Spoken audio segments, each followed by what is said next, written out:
being Tuesday means we are talking to the bookworms, and of course we are joined by our wonderful resident bookworm, Audrey Chirenje, who comes to sit down and talk to us about the different local authors that we have. And I love that we really do have such a vast catalogue of local authors to go through. And Audrey, you know, I really must thank you for exposing me to all these different characters and worlds and writers and authors, and it's really such an amazing ride. Thank you. It is. Good morning, Candace. So you know what? Even before I was in this book world, I thought there was nothing. But guess what? Every weekend there's a book launch or book thing going on in Harare.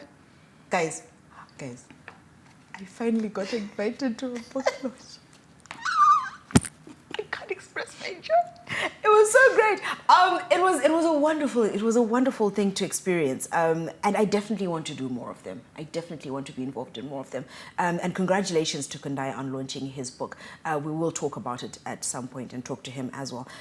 But Audrey, you sent me something this morning that was very interesting for somebody who's out there who is thinking they want to dabble in writing, but they're not yet confident enough to put together a whole book of their own. Tell me about that. Yes, so we're coming up with 2 anthologies, one for poetry, and we'll need 5 poems from the person, and we want 15 people.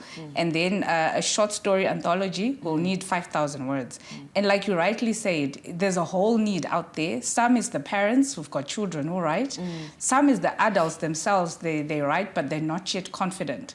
So you find most people, they'll take part in an anthology first before then releasing their own book.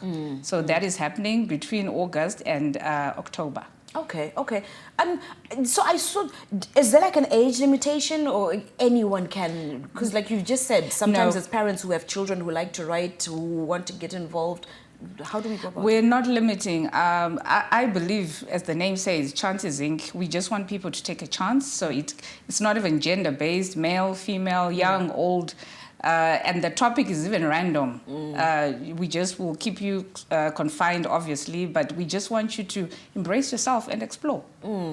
So if you are a budding writer, or you think you are talented in that, you're a talented poet, talented storyteller, and you want to try, then you definitely can look for Audrey on social media and get in touch with her and find out how you can go about submitting your work for that. But this morning, Audrey, we're talking thriving entrepreneurs with Precious Nyarambi.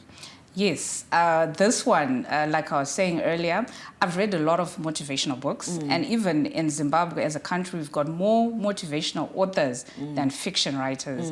So you find some of the content, it becomes the same. Sometimes they're just regurgitating the Bible, John Maxwell quotes, Robert Kiyosaki quotes, but this one, Precious, she did it for me, because she did it. She started off with a personal story of how her mom lived when she was 1 year old, how she was raised in a child-headed home, and then her entrepreneurship journey started when she went to Joburg. You know, like they always say, Egoli, the place with gold. Yeah.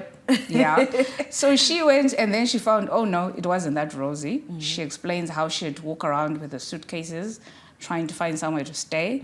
And then that's how she started her journey. So it's real, it's authentic, and she shares the highs and the lows, the failures. So you can actually learn from that. And then, you know, I remember just a few days ago, someone was saying the problem with a lot of our entrepreneurs is they don't tell us the hard parts of their journey. They just want to tell us the successful bits, the accomplishments that they've had. And it's great, yes, to celebrate those accomplishments, but it is very important to also hear about the shortfalls. You've mentioned her, for example, being homeless, having to lug around the streets with her suitcase. What are some of the other lessons that she shares with us in her journey to becoming the entrepreneur that she is? Okay, so she talks about collaboration. You know how sometimes you collaborate with other people? The one time she had an event planned, then when she landed in the country, things were just not in place, and the money was not enough. She even talks about the one time where she couldn't pay for a cab driver because the country she had gone to, the rates had changed from what she had budgeted. So I like that she's real, like you're saying. She tells you about all these things. And ultimately, she tells you that, you know what, on this entrepreneurship journey, it's going to be easy. It's not going to be rosy all the time, like what everyone says, but you need to tap inside yourself. And then also she sort of makes it look like it's a purpose, it's a calling. So when it's something that you love, like I love books and everything related to it, it's not really work. But maybe I have my own, trained profession, and you might actually find that difficult compared to something that's within your passion and within your purpose. Who's reading this book, Audrey? Everyone. The young ones, I want them to read because I know the young ones, I'm at 2K, they always think, oh yeah, leave school, go to uni. Outside of Zim, they must know this, that there's a lot of things going on outside the country. Even the people in here, we have our own issues, but we're doing fine. And if they read this book, it would definitely encourage them. Thank you very much, Audrey. That is Thriving Entrepreneurs, that were a memoir by Precious Nyarambi. Definitely something you want to get your hands on. And as Audrey says, it is a book that is open for everyone. Whatever journey you're on, this is something that will definitely feed into your process and give you a bit of insight into how life goes. Because it is really literally a memoir more than it is a motivational book. Yes, that's the other angle. So maybe that's why it's so relatable. So the books are found, Sable Press here in Harare, and then she's based in South Africa. The books are found in a couple of bookstores down there and also on Amazon. All right, Audrey, thank you. We'll see you next week.